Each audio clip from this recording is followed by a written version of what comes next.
pagbigay solusyon sa mga issues sa bansa ang nais pagtuunan ng pansin ng Balik Scientist Program ng Department of Science and Technology o DOST. Ang detalye sa ulat ni Bien Manalo. Patuloy ang pagtugon sa iba't ibang kinakaharap na problema o isyu ng ating bansa. Dito nakasentro ang Balik Scientist Program ng Department of Science and Technology kung saan ang mga eksperto ay bumabalik sa bansa para ibahagi ang kanilang expertise sa iba't ibang sektor. Kaugnay nito, sa sinagawang 11th Annual Balik Scientist Program ay pinakita ang resulta o update sa mga isinasagawang pag-aaral na layong maiparamdam sa mga mamamayan ang dalang benepisyo nito. Ayon kay Undersecretary Lea Buendia, nahati sa tatlong mga ito, kung saan pagdating sa short term ay may 15 days hanggang 6 months lang kung saan pumapasok dito ang capacity building o pagtuturo at pagbuo ng roadmap. Habang hanggang 1 taon naman ang nakalaan para sa medium term kung saan nakatuon ito sa proseso para maisagawa ang isang research. Itong mga long-term scientists na ito, sila yung nagko-conduct ng research and sila yung meron ng research results. At the same time, they are the ones communicating these research results sa community kung kailangan or even sa industry.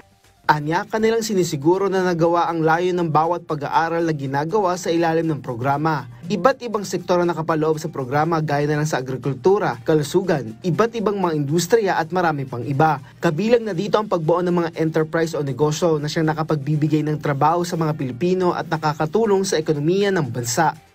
Hindi mapantayan ng existing na Balik Scientist Program yung mga kinikita ng Balik Scientist abroad. Most of them ay malaki dahil kaya nga sila lumabas ng Pilipinas dahil to look for greener pastures. But we're harping and anchoring our Balik Scientist Program on the fact that may fulfillment ang Balik Scientists when they come back and help. Isa na si Engineer Jomel Sumbing na bahagi ng programa, nakatuon ang kanyang pag-aaral sa coastal engineering na malaking bahagi lalo na ang Pilipinas sa isa sa may pinakamahabang coastline sa mundo at madalas na makaranas ng mga kalamidad.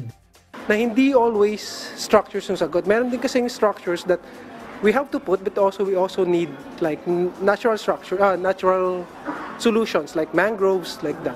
Pero kailangan natin kasi i-analyze yung different situations. Climate change, hindi na rin nagre-recede yung ating coastlines.